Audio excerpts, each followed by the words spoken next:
oh my, how things have changed in a matter of a couple of days.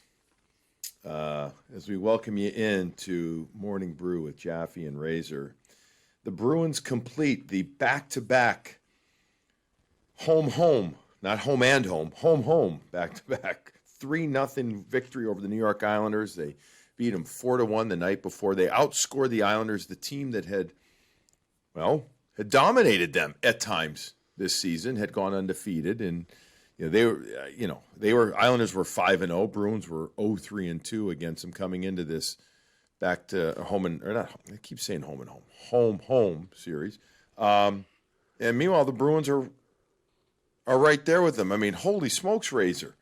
Last Sunday, after the 8-1 shellacking to the Washington Capitals, we knew that game wasn't as bad as it was. We understood that. But there was some other things we weren't happy with about the team in general.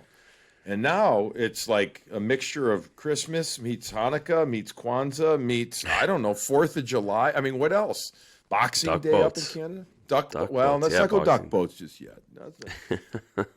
But seriously, think about how the violent mood swings of this team in the last couple of weeks have been.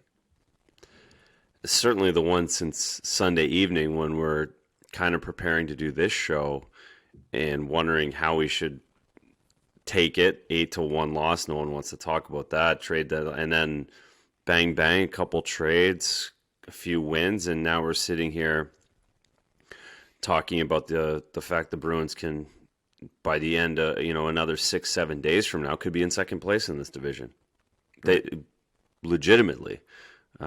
So it's a wild year, and we've talked about it a lot on this show, just getting through, just grinding through. And yes, they haven't been playing great. And yes, they're getting injuries, but, trying to stay level, because it seemed like they were trying to do that, and they were waiting for these kind of opportunities, these swings, and the way they played the last two games. I mean, it's back to what it was when they were 10-1-3, 10-1-2, however their start was.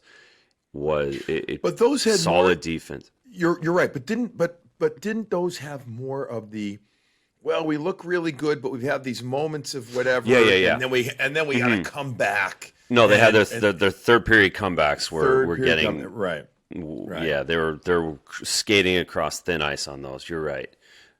These two games felt different. Yeah, these two games felt like Bruins getting to their game. Bruins 2019 hockey, yep. Bruins President's Cup 2020 before the bubble hockey, where they have every line rolling.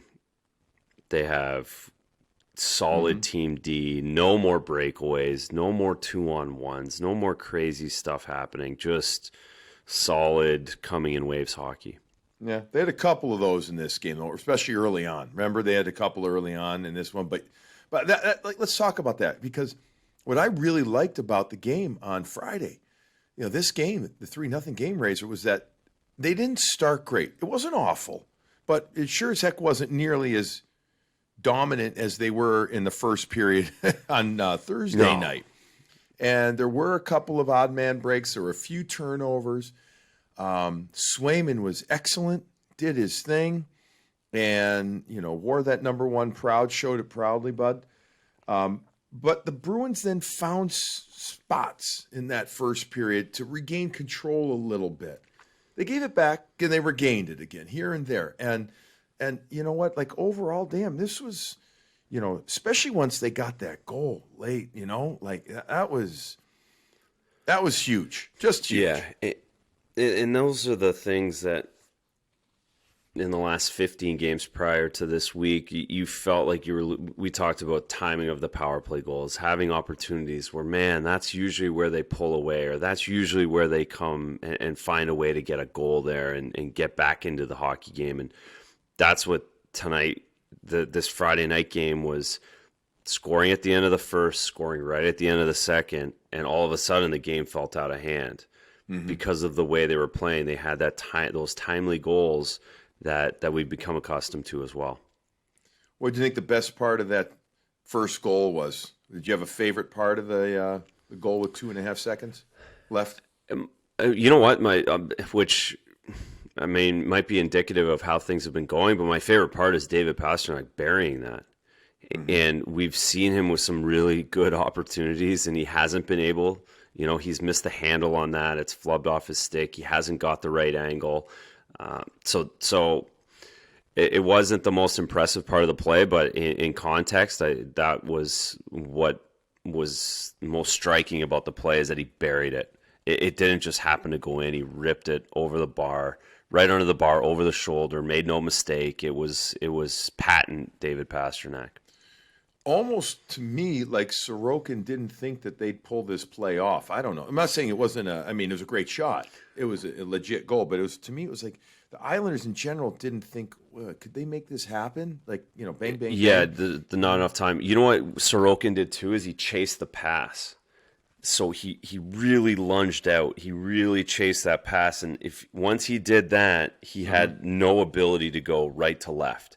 Because all of his momentum, all of his energy went out to get that pass. And once you miss that as a goaltender, you're dead in the water because you have no ability to go right to left. You've got no power then, right? To play yeah, back? because you're all of your weight ends up going way over to the right, and you're just leaning rather than what you want to do is just get your upper bodies in the middle of the net. You're just pushing off of this post to go right to left. But once you lean this way, you have no ability to push off once you miss that pass. So he went all in on the pass, and it was a nice play by Riley to miss that stick.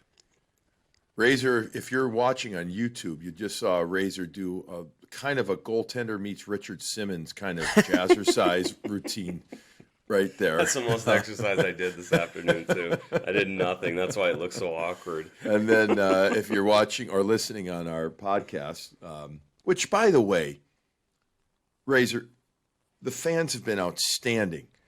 The listeners, the viewers have been outstanding. It's picking up. We told you we're doing this slowly but surely to make sure that this is sustainable, not a one-hit wonder. And you guys are starting to really come out. Please understand how much we appreciate you guys doing that. So if you have friends, and I know that you all do have friends that are out there, tell them to subscribe and listen, and they too can watch Razor move his shoulders side to side, or envision it on the podcast side of it, and see him dancing to the oldies as well. Ice my back now. There you go. Right. Yeah. All right. A couple of things that I loved about that play.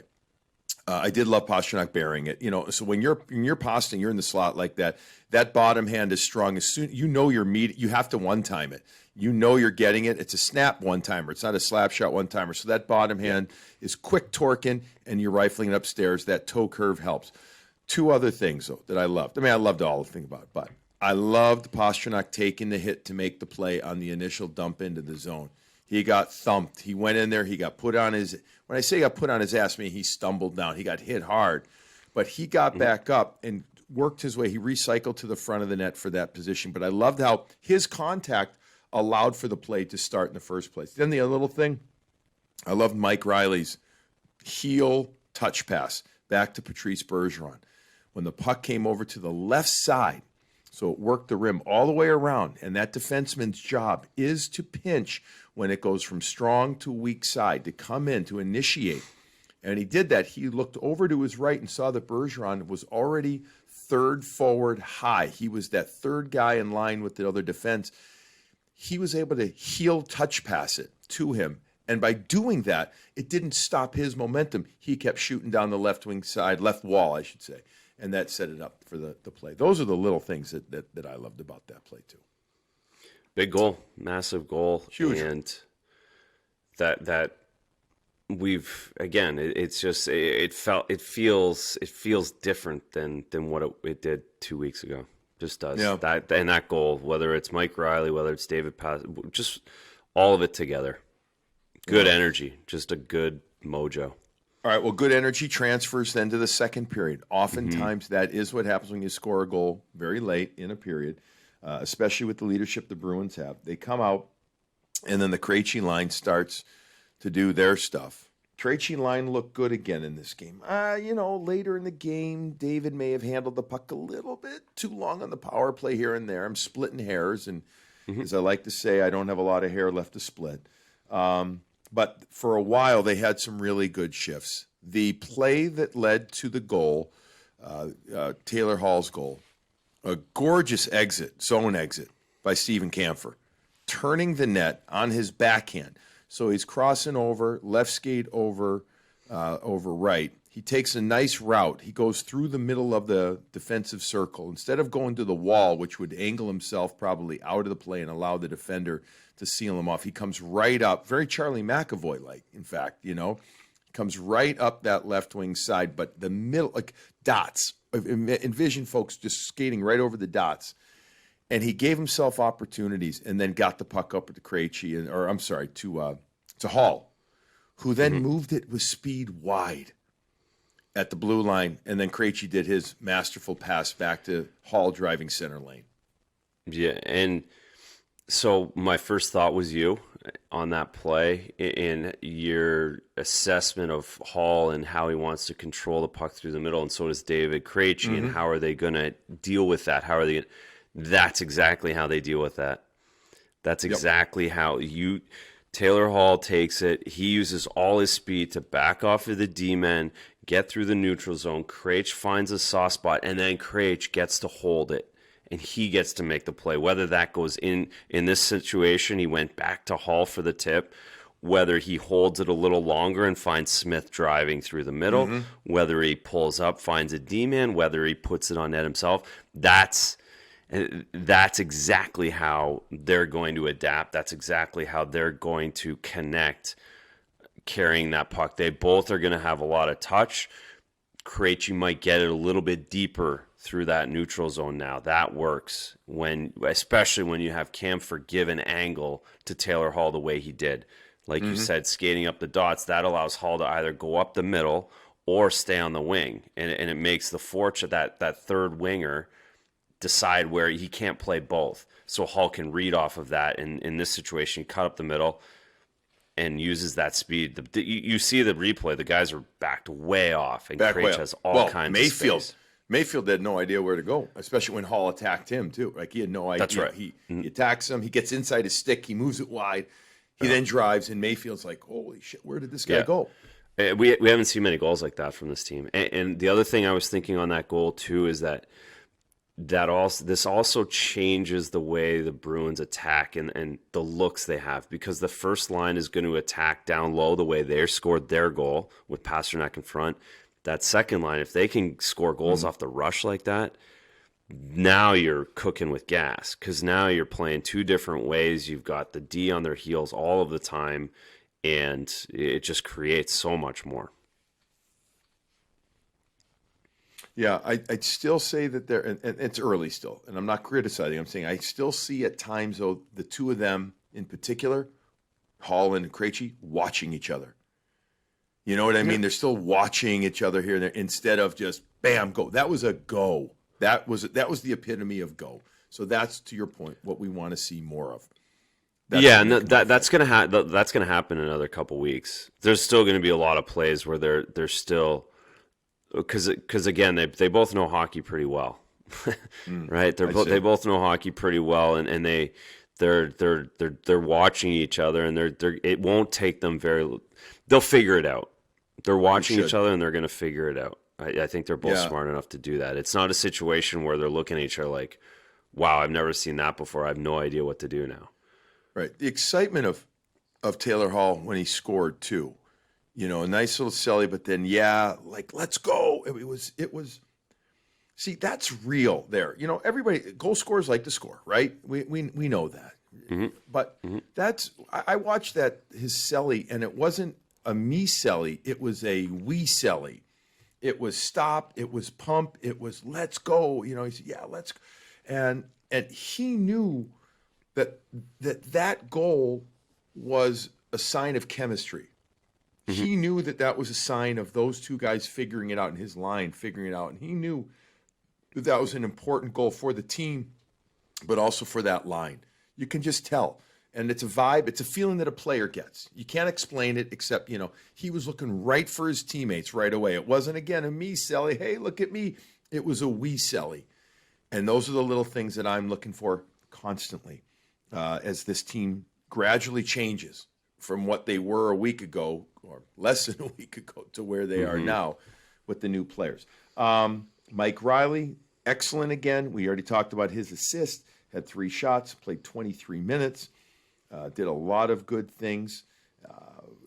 By the way, playing with Clifton a lot, I thought Cliffy had really 2 damn good games in a row.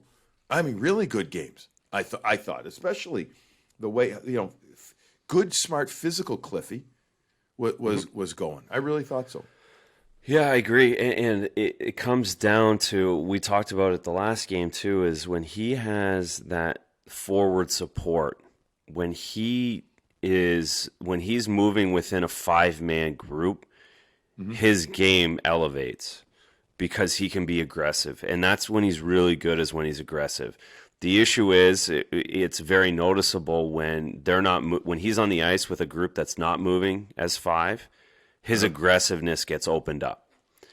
But when he can be aggressive and he can read, and the forwards are reading off of him and backing him up in those situations, he's very, very effective. And he's playing with a guy who can skate really well right now, who's smooth and who he also understands. So gotta love the pairing and the way those 2 guys have played the last 2 games together. And if Riley elevates Clifton's play, what that does to the back end, I mean, that changes everything as well, right? And then you're really looking at a deep 6, deep 8 back end. Yeah. Still no update on Carlo. I said that same thing after Thursday night's game. He's week to week still. He's probably 2 weeks away, folks, if we're lucky. Yeah. Grizzlies, the reality by the is, way, Carlo's one of the. All right, let's hope he gets 2 or 3 reps in before the playoffs. Right. That's kind of well, yeah. That's where its reality is. Yeah, that's what. Grizzly that's could be back for Sunday. He could be back. Yeah. Kevin Miller, they're still saying day to day. And they're saying it's not knee related. They are reassured. Yes, it's not the same thing. Not knee surgery related. I don't know what. Of course, we don't know what that means. I want to touch on the penalty kill. Penalty kill was damn good. Damn good. I mean, the Islanders ended up having 9 power play shots.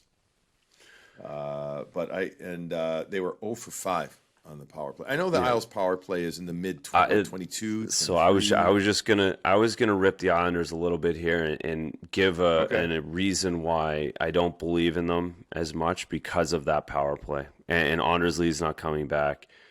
They can't make any more moves. I don't know. If you shut Barzal down on that power play, they have a hard time scoring. By the way, I didn't notice Palmer. I actually noticed him 2 or 3 times Friday versus 0 on Thursday. Did you? Did you notice him more? No, not at all. Not at all. Okay. It's be interesting to see how this works out, but I would have. Yeah, it's a long way to go. We'll reassess it when they play the Islanders the last game of the season or the second last game of the season. I can't remember. It's one of the 2 makeup games. It's 10th or 11th, whatever those ones are. And we'll assess Palmieri and the trade for Palmieri rather than the trade for Hall then. But I have some initial thoughts, but we'll deal with it. But the PK was great. Some of these PK is penalties, great. Some of the penalties weren't great that they took, though. They weren't. Yeah, back to the high stick, like ticky, like the weird, like not really focused ones. Maybe that's a back-to-back thing. The Corrali, the numbers, like that's you had 5, 6, 7, 8 feet. Like just go in and get the puck. That was That's it. Again, that could be a fatigue thing and something. But Patrice and Marchand almost scored. Should have scored again on that shorthanded one.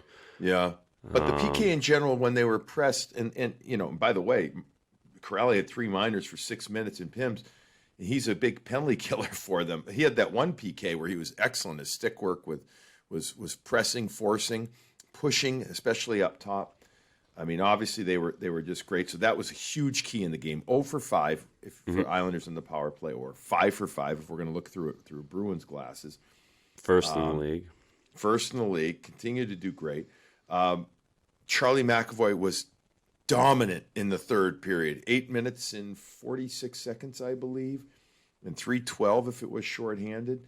In the third period, he was outstanding. For the game, Charlie played 23:44, 6:05, shorthanded, 4 hits. I thought in the third period, they rode that horse, man. They rode him, and he, a couple of it's other becoming guys. ho-hum. Yeah. Becoming ho-hum, which is spectacular.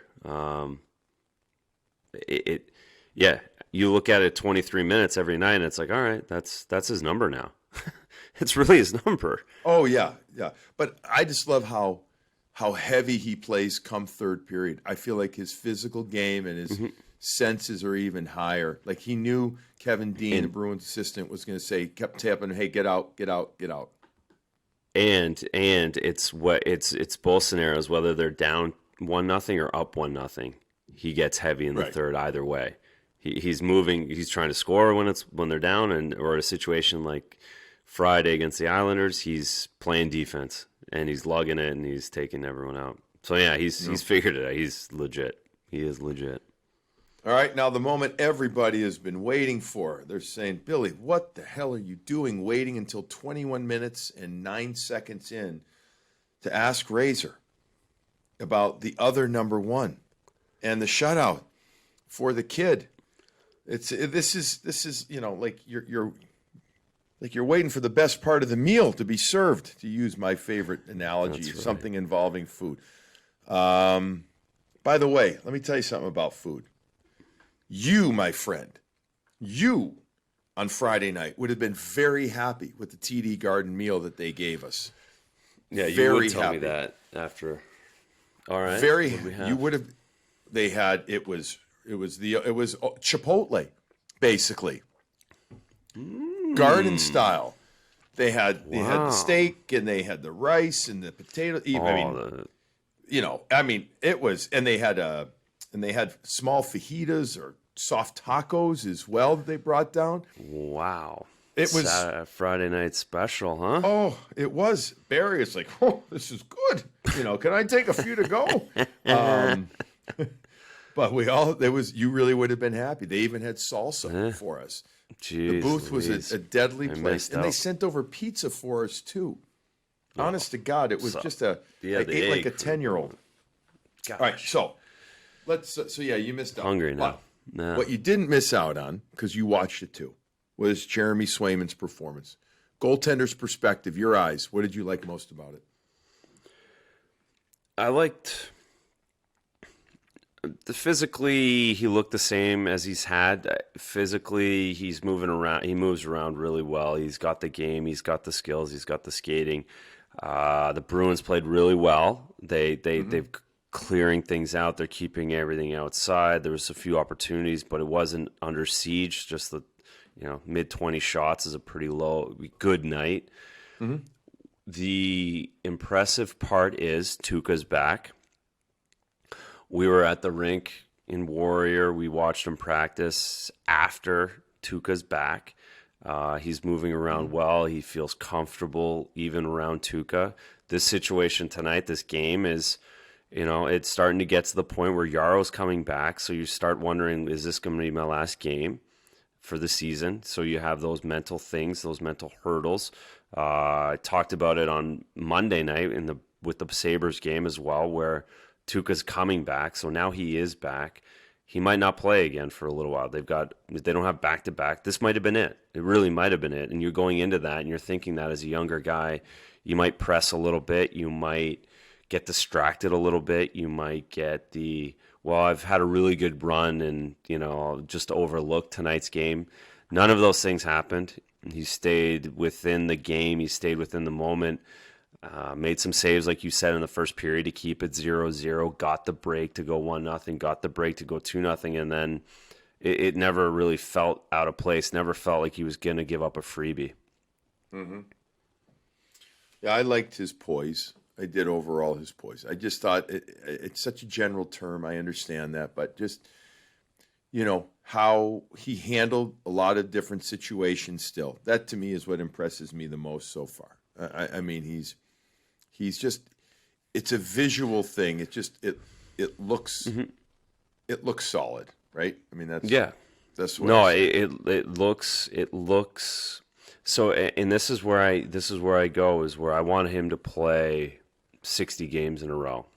That's what I want Yeah, him to do. And I yeah. want him to, struggle. I want him to have a bad weekend. I want him to have a good weekend. And wherever that is, that's going to serve him really well, where he can be 24, 25 and be a starter in the NHL. Right? Well, it's gonna, you know, that's not getting ahead, but that's gonna be interesting. We already talked about that on our show. It'll be interesting to see what happens next year for him. Because this year is like all cake. Next year is when it's all right. Now you're a pro. Now you got to figure.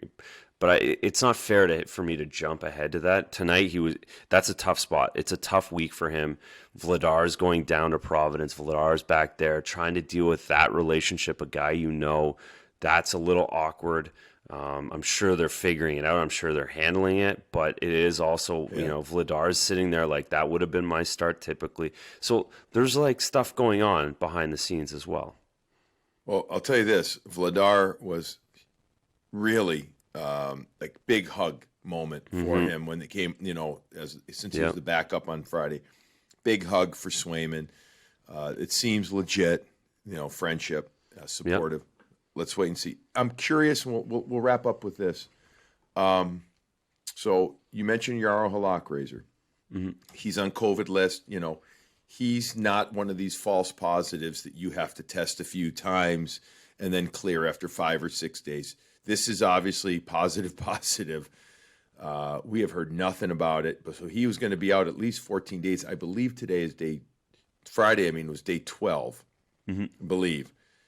So I'm not so sure if he'll come. Well, we don't even know how he is. We don't know if he was really sick. We don't know if he was mildly sick and just trying to, having to go through protocol. I don't know, at least, unless you do or not. No.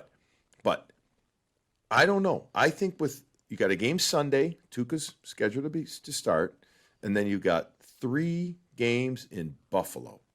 Tuesday. Thursday, Friday, I believe that's what the schedule is. Tuesday, Thursday, Friday. Wouldn't surprise me if Swayman doesn't get one of those. It wouldn't, and let Jaro practice his way back, assuming he's okay. That's what we're assuming. Yeah, we can talk maybe on Wednesday it'll be interesting. We'll know to more. See that. It's reasonable to think that, and it's also. I can't imagine that. Yeah. All right. So, and if it is that's probably that. Yeah, it'll be interesting. It's going to be fascinating to see what they do. I guess. It's there's played no really salary well. cap. There's no salary cap now, so it doesn't matter. You can carry everything you want to do, right? Yeah, you can do whatever you want. Yeah. Right. So, I can't imagine Jaro not getting back in the lineup. I'm not saying he won't get back in. I'm saying he's going to have to work his way in the sense of. Physically, no, this week. With COVID. Yeah. I'm just looking forward. I'm looking way forward. This is Morning Brew. We talk about within a day or two. Anyways. Myopic, right? Yeah. All right. So great stuff, man. All right. Listen, let's wrap it up with this now. So Sunday, we're going to try and do this again. This live stream thing on YouTube, using our YouTube channel. RC is going to. Set us up, get a link out there. We're going to discuss tomorrow. For argument's sake, we're saying 12-1. I don't know if the game, though, is going to start until about 12:25 or so on Sunday. So if I can confirm that, because it's an NBC game, and sometimes they do these long kind of, instead of 12:08, it's 12:23 or something. Maybe we'll do, let's find out. Let's do like a 10-minute pregame. And then we'll do the whole first period with the fans, right? And it'll be interactive in the sense that they can hit us up with questions. We can interact with them. We'll see how it goes. I don't know if we'll go much longer than through the first period. We'll see. We'll judge it. What's going on. But we will send out a link via Morning Brew, via our other social medias, and keep an eye out for that. My Twitter's gone, by the way. Twitter's gone. Yes, I am. We're gonna have that's gonna be a whole show on the fact my Twitter's gone. I might have to start over with that whole thing. Oh my god! But anyways, really, So Really? don't check. The whole I thing? think it's gone. I think it's gone. We can't find it. It's gone. So that's when I realized that I'm really working with a celebrity. It's not, that he was, Why? I'm not a celebrity. What was someone going to do with my whatever? But yeah, so don't go to. You're not getting a link from me, and if you do, don't click on it because it's probably going to destroy your Twitter too. So go to Jaffe's, get a link, and we'll check send- for yes. me and my 3 followers next week. we will reset. We'll send it out with Morning Brew, and then I'll retweet and check out Instagram, Facebook. We'll try and get out everywhere. But Sunday, approximately noon, say 12 to 12:15 start. Little pregame. We'll take some questions. We'll have some fun. We will not be able to get probably to every question, every answer, but we'll do our best. Like, let's have a great time with it. Let's see if we can develop this into something, folks. The way that we envision it, like if this goes well and we can keep building this thing, maybe we do an off day type thing at live show from somewhere, Razor, like come playoff time, and something like that, and maybe people could interact that way. Anyways, there's a lot of things we can do, folks, but we keep saying this: we're building it the right way. I know everybody wants to do a lot of stuff, but I'd rather do it slowly and surely and get it done the right way, and then make people happy. And we'll piss some people off regardless. Doesn't matter, but so be it. Anything else, man? Anything else that we need to cover? No, that's a good week. Oh, that's a good 5 days of Bruins. Good 5 days of hockey. So we got Sunday's game, and then or Sunday's show, and then the Bruins have Tuesday, Thursday, Friday, a week in Buffalo. I know you've got Buffalo stories. I have Buffalo stories. I'll think of a few that I can share on the air because that's going to be a long 5 days for the team in Buffalo. Meanwhile, the Bruins, let's celebrate this. The Bruins win 3-0 over the New York Islanders. They've now won the last 2 over the Islanders. You made the point before we were on the air, right? If they win that last game of the series, all of a sudden it goes from you can't beat the Islanders to, oh, hey, you were 500 against the Islanders this year. So that would be a good season. All right, everybody, have a wonderful Saturday. If you're in the New England area, I hope as hell the weather gets a lot better. You know what will make it better, though? This show and your coffee. So enjoy it.